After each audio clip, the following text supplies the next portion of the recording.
이거는 진짜 제가 개원을 하고 그리고 개원하기 전에 봉직을 할 때도 주변에 있는 모든 피부과 선생님들은 다 봤더라고요.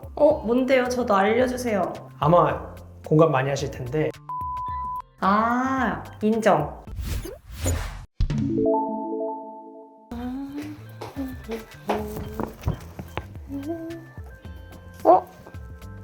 어디 갔지? 원장님. 저 아니에요. 네? 아직 저 얘기도 없어요. 안 했는데? 아니요. 원장님 제 거 못 보셨어요? 응?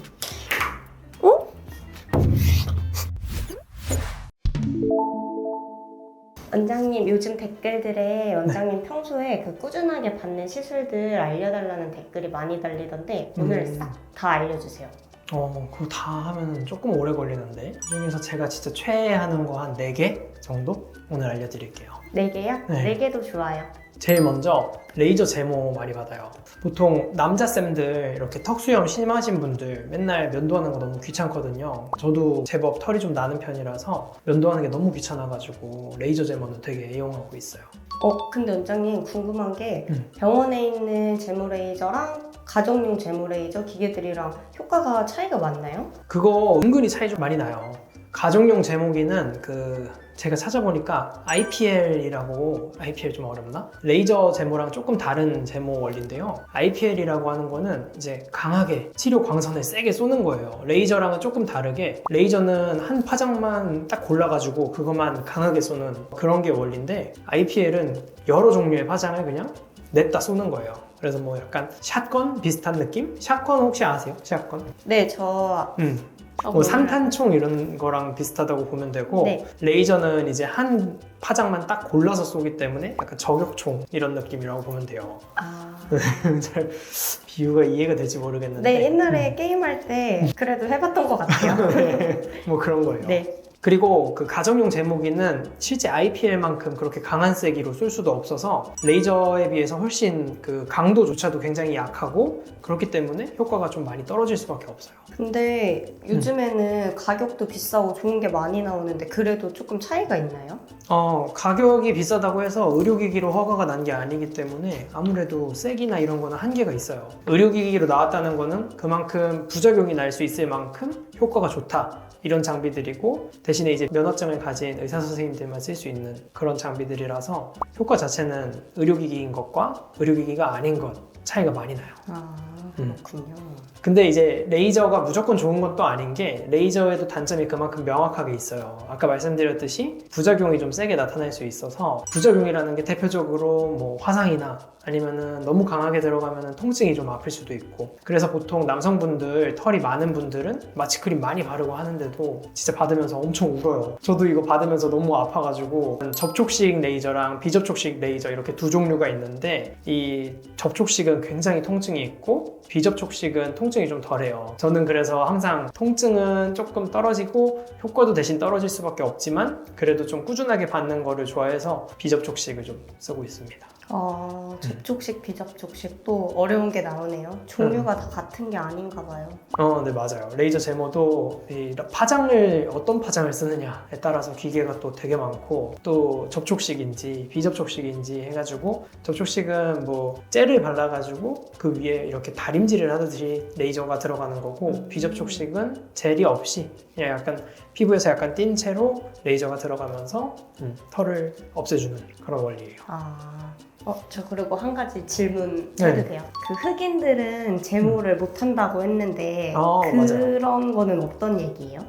좋은 질문이네요. 왜냐면 레이저 제모 원리를 조금 이해하시면 쉬운데 제모를 하는 레이저는 모낭에 흡수가 잘 되는 파장대에 빛을 많이 쏘기 때문에 모낭과 같은 멜라닌 색소가 많이 들어있는 검은색 문신이라든지 아니면 흑인 피부, 흑인 같은 경우에는 멜라닌 색소가 황인종에 비해서 훨씬 많거든요. 그런 분들이 이제 레이저 제모 똑같은 파장대를 받으면 과하게 반응이 나서 뭐 화상을 입기 쉬워서 되도록이면은 흑인 분들이나 아니면 문신이 있으신 분들은 보통 테이프 붙이고 그렇게 제모를 하고 있어요. 속설이 아니고 정말 사실이었군요. 네, 맞아요. 진짜로 하면 안 돼요. 그리고 두 번째 두 번째는 삭센다 진짜 많이 받고 있어요. 삭센다는 이전에 다른 영상에서도 한번 소개해드렸는데 식욕을 억제해주는 그런 약이거든요. 근데 실제로 다이어트 약을 피부과에서 처방을 하는데 이런 약들은 부작용이 너무 많아요. 근데 삭센다는 그거랑은 다른 원리를 가지고 있어서 상대적으로 부작용도 조금 덜하고 효과도 굉장히 좋아서 저는 완전 애용하고 있습니다. 근데 원장님이 그때 제 거 쓰셨잖아요. 그거는 다음에 하나 새로 다시 드릴게요. 제가 급해가지고 하나 썼어요. 근데 삭센다 효과 진짜 좋은 것 같긴 해요. 저도 이거 쓰고 식욕 많이 줄었거든요. 그죠? 원래 다이어트 할 때 식단이 제일 어렵잖아요. 그런 것도 좀 편하게 할 수 있고 저는 되게 만족하면서 쓰고 있어요. 삭센다 때문입니다. 맞아요. 삭센다 자체가 효과도 너무 좋아서 식욕 많으신 분들, 전 진짜 폭식하고 과식하고 그러거든요. 운동할 때 특히나 우리 운동하고 나면 허기지니까 막 운동한 거 보상 심리로 오늘은 운동했으니까 먹어도 돼 이러면서 치킨 뜯고 피자 먹고 이러는데 그런 거 잡기 어려운 분들, 이런 분들한테는 너무 좋아요. 삭센다가. 삭센다 원리를 간단하게 좀 설명을 드리면, 삭센다는 맞게 되면 우리 피 속에 있는 혈당 수치를 낮춰주고 그뿐만이 아니라 이제 우리 위에서 음식물이 내려가는 속도를 늦춰줘요. 그래서 우리 위가 천천히 음식을 소화시키면서 배부른 느낌이 더 오랫동안 유지가 되게, 그래서 식욕이 잡히는 그런 원리예요. 삭센다 같은 경우에는 부작용이 이제 대표적으로는 뭐 메스꺼움이라든지 뭐 어지러움 이런 게 있을 수 있는데, 그런 거는 정말 삭센다 처음 쓰시는 분들 일주일 정도만 좀 꾸준하게 쓰시면은 이런 증상들 많이 좋아지니까 이 기간만 딱 넘기면은 그래도 효과 되게 많이 보실 거예요. 맞아요. 효과는 좋은데 근데 이게 맨날 주사를 놓는 게 너무 귀찮긴 한 것 같아요. 맞아요. 이게 하루에 한 번씩 직접 자기 뱃살 잡아가지고 놔야 되는데 그게 너무 불편해요. 그래서 이번에 그 삭센다 만든 회사에서 위고비라고 해서 해외에서만 지금 판매하고 있는데 일주일에 한 번 맞는 식욕 억제제가 나오고 있거든요. 우리나라도 아마 곧 나온다고 들었는데 올해 하반기 그쯤에 나온다는데 저는 나오자마자 받을 예정입니다. 오, 그러면은 일주일에 딱 한 번만 주사를 해도 되는 거예요? 맞아요. 일주일에 한 번 딱 맞으면은 일주일 동안 식욕이 없어. 너무 좋지 않아요? 네. 그러면 원장님 제 거 빌리셨던 거 그걸로 다시 갚으세요. 그거 하나에 100만 원이 넘어가는 걸로 아는데. 그리고 그 주사 관련해서 하나 더 말씀드릴 게 있는데, 삭센다를 그 아랫배에 맞기는 하는데 똑같은 부위에 계속 놓게 되면은 이게 착색도 생기고 가렵고 따갑고 할 수도 있어요. 그래서 저는 처음에 이거 썼을 때는 뭣도 모르고 쓰다가 계속 똑같은 부위에만 맞았는데 어느 날 보니까 배 쪽에 아래쪽에 이렇게 우리 모기 물린 것처럼 까맣게 착색이 남고 그쪽이 가렵고 하더라고요. 그런 게 있을 수 있으니까 주사 부위는 되도록이면 매일매일 번갈아 가면서 같은 부위에 똑같은 주사가 계속 들어가지 않게 그렇게만 좀 주의해 주시면 효과는 보면서 부작용은 없이 안전하게 쓸 수 있습니다. 그리고 세 번째 제가 자주 받는 시술은 점 빼기 시술, 특히 많이 받고 있어요. 점 어렸을 때 한 번쯤은 다들 빼보셨을 것 같은데 시장님 빼보셨어요? 아니요. 저 원래 피부 좋아서 점 빼본 적은 없어요. 원래 점도 많진 않았어요. 근데 확실히 점이 많은 사람들이 있어요. 시장님은 별로 없는데 저는 점 되게 많은 편이거든요. 점뿐만이 아니라 이 점 빼는 레이저로 할 수 있는 게 되게 많아요. 뭐 사마귀를 제거한다거나 아니면 피지증, 뭐 한간종, 비립종 이런 것들 다 뺄 수 있거든요. 얼굴에 오돌토돌하게 올라있는 건 다 제거할 수 있는 거예요. 저 원래 엄청 점이 많았어가지고 되게 어렸을 때부터 약간 컴플렉스였어요. 그래가지고 피부과 이렇게 취직하고 그 봉지기로 일할 때 선생님들이랑 서로 점 많이 빼주고 좀 그랬었어요. 무슨 원숭이들 서로 이 골라주는 그런 느낌이에요? 약간 그죠? 네. 상부상조 하는 거지 서로. 근데 저 오늘 궁금한 거 있는데 네. 편평사막이라고 하면 사람들이 잘 모르잖아요. 이런 거는 어떻게 구별해야 돼요? 그러겠다. 아까 비립종, 뭐 한관종, 편평사마귀 이런 말 막 썼는데 생각해보니 그러네요. 너무 많아요, 종류가. 편평사마귀는 흔하게 우리 여기 광대 쪽이랑 여기 관자놀이 쪽 이쪽 위주로 보통 많이 생기고요. 특히나 저처럼 이렇게 점 빼는 레이저 많이 쓰시는 뭐 의사 선생님들이나 아니면은 그 옆에 어시스트 보조 서시는 간호 선생님들 이런 분들 많이 생기고, 어떻게 생겼냐면은 여기 이렇게 오돌토돌하게 올라오긴 하는데 끝에가 약간 갈색, 우리 피부보다는 조금 어두운 느낌, 점은 아닌데 뭔가 오돌토돌하게 올라와 있다 그리고 그게 되게 번져나가는 것 같다. 크기는 한 2mm 미만 이 정도라면은 거의 대부분 사마귀일 가능성이 있어요. 사마귀는 이게 바이러스가 감염이 돼서 생기는 질환이기 때문에 손으로 긁거나 하면은 손끝에 이 바이러스가 퍼져가지고 옆으로 번져나갈 수 있기 때문에 되도록이면은 생기면은 바로바로 제거를 해주는 게 좋아요. 근데 점 중에서도 그냥 막 빼면 안 된다는 점이 있다고 하던데 피부암이 될 수 있는 점이 있는 그런 점도 있는 건 어떻게 구별해야 돼요? 맞아요. 점도 아무렇게나 다 빼면은 안 돼요. 점 중에서도 그 굉장히 나쁜 성질을 가진 흑색종이라고 암이 될 수 있는 그런 점들이 있는데 그런 점들을 구별하는 방법을 좀 알려드릴게요. 물론 지금 말씀드리는 게 전부 100% 이게 다 피부암이다 이렇게 말씀을 드릴 수는 없지만 적어도 피부암일 가능성이 높은 거를 구별하는 방법을 좀 알려드릴게요. 피부과 책을 보면은 A, B, C, D, E 룰이라고 해서 그 피부암을 감별을 하는 방법이 있는데 여기서 말하는 A는 이제 비대칭적인지 점이 동그랗지 않고 울퉁불퉁하게 가운데 데칼코마니처럼 선을 그었을 때 대칭이 되지 않으면 가능성이 조금 높고요. 그리고 B, 경계 보더에 대한 얘기인데 경계가 불명확하면은 또 피부암일 가능성이 있고 그다음에 C, 컬러 색깔 자체가 굉장히 일정한 검은색이 아니라 뷰균일하게 뭐 얼룩덜룩한 색깔이다 하면은 또 암일 가능성이 있어요.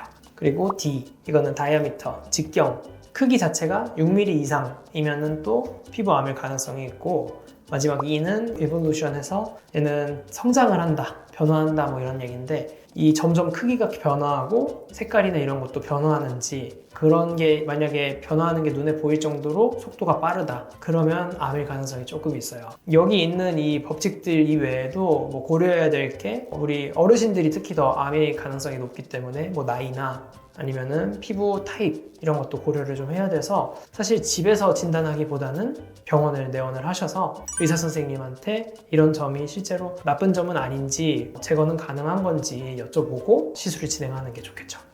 점 빼는 게 생각보다 간단한 시술이 아니네요. A, B, C, D 이런 것도 모르겠고 그냥 원장님한테 믿고 맡기는 게 낫겠어요. 그게 마음 편해요. 마지막 네 번째는 이거는 진짜 제가 개원을 하고 그리고 개원하기 전에 봉직을 할 때도 주변에 있는 모든 피부과 선생님들은 다 봤더라고요. 뭔데요? 저도 알려주세요. 아마 공감 많이 하실 텐데 보톡스. 인정. 저는 보톡스만큼은 좀 꾸준하게 받고 있어요. 얼굴 표정 근육이 워낙에 센 편이라서 저는 안 받으면 주름이 너무 금방 생길 것 같아서 좀 꾸준하게 받고 있습니다. 맞아요. 원장님 표정 근육 엄청 센 편인 것 같아요. 원장님 저번에 그 영상 봤는데 입꼬리 네. 보톡스도 받으셨죠? 네, 맞아요. 지금 효과 어떠세요? 지금 한 2주 됐는데 볼까요? 한번 보여주세요. 음, 지금 일부러 힘 안 주신 거 아니에요? 아니 이게 진짜 최대로 준 거. 좀 어색하죠? 네. 힘이 진짜 안 들어가네요. 어떻게 보이나? 근데 진짜 효과 좋아요. 근데 효과는 좋은데 약간 내성도 생길 수 있고 또 부작용도 많다고 해서 그런 건 안 무서우세요? 그죠. 내성이나 뭐 부작용 이런 게 사실 좀 두려워가지고 많은 분들이 좀 겁내는데 생각보다 보톡스는 이제 필러나 뭐 다른 뭐 수술, 지방 재배치 같은 이런 수술들에 비해서는 부작용이 한참 안전한 시술이고요. 부작용 자체도 뭐 표정 근육이 조금 어색해질 수 있다? 그런 것도 사실 다 리터치가 되는 부분이고 보톡스는 다 가역적인 시술이기 때문에 6개월 정도 뒤면은 시술 효과도 다 풀려서 원래대로 돌아오기 때문에 좀 안전하게 받을 수 있어요. 그리고 내성 문제가 또 있는데 내성은 안 생기게 할 수 있어요. 내성도 조절을 할 수가 있어요? 그럼요. 내성을 조절하는 방법이 한 2가지 정도 있는데 하나는 내성이 안 생기는 순수 보톡스 성분이 많이 들어가 있는 이제 그런 제품 대표적으로는 뭐 제오민 같은 제품을 받는 방법이 있고요. 그리고 나머지 2번째 방법은 시술 간격을 최대한 한 달을 피해라. 한 달보다 짧으면 아예 일주일 이 정도로 리터치를 받거나 아니면 한 달을 넘겼다 하시면은 3개월 이상부터 리터치를 받으시는 걸 추천을 드려요. 1개월 간격으로 리터치를 받으시면은 내성이 생길 가능성이 훨씬 높아져가지고 내성을 피하는 방법으로 간격을 지키는 방법 그렇게 있습니다. 그리고 용량을 지키는 방법도 있어요. 용량을 많이 들어가는 보톡스일수록 내성이 생길 가능성이 더 높거든요. 뭐 승모근을 맞는다거나 종아리 보톡스 아니면 얼굴 전체에 스킨 보톡스가 들어간다. 뭐 이런 경우에는 되도록이면 아까 말씀드린 뭐 제오민 이런 제품을 쓰셔야지 조금 더 내성 걱정이 없이 받으실 수 있겠죠. 원장님이 꾸준하게 받고 있는 시술들은 다 비싼 시술만 있을 줄 알았는데 또 그렇진 않네요. 예, 맞아요. 저도 빚 갚아야 돼요. 아직 레이저 빚을 못 갚고 있기 때문에 비싼 건 저도 엄두를 못 냅니다. 저도 그래서 최대한 가성비 있는 시술들 위주로 좀 받고 있어요. 그러면 오늘 말씀해주신 거 말고도 더 있으세요? 추천해주실 만한 거? 여기서 알려드린 그 4개 이외에도 뭐 LDM이라든지 또 인모드, 올리지오 이런 거 봤는데 이런 것들 다 설명하기에는 영상이 너무 길어질 것 같아서 그건 또 다른 영상에서 차차 설명을 좀 해드릴게요. 오늘 준비한 내용은 이 정도로 마무리할게요. 그러면 다음에 또 만납시다. 안녕. 다음에 만나요. 안녕.